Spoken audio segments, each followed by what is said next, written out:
Hi guys, so ganito mag-add ng pairs nyo through your BT Market. So, pumunta ka lang sa quotes, dyan sa baba, left, bottom, and then click plus, then find symbols. Halimbawa, XAU USD, yan po yung gold.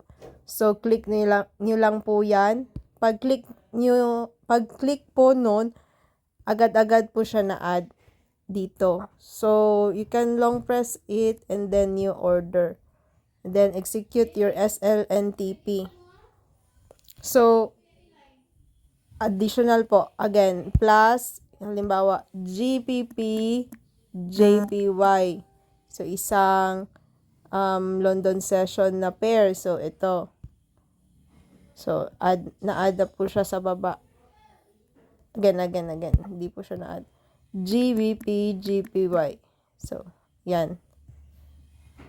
Ito, na-add na. So, sa mga iPhone,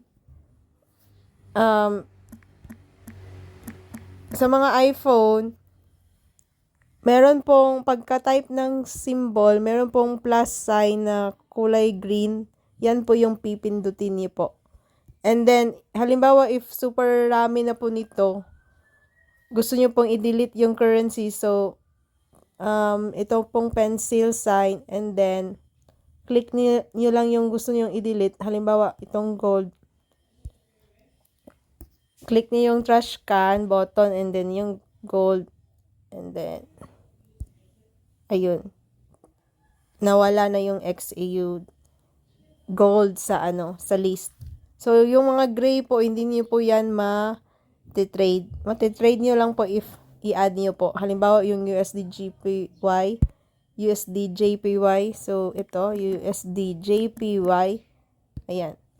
Yung, di ba, kulay gray, hindi mo yan mati-trade. Pero itong kulay dark na kulay black, yan po yung mati-trade nyo.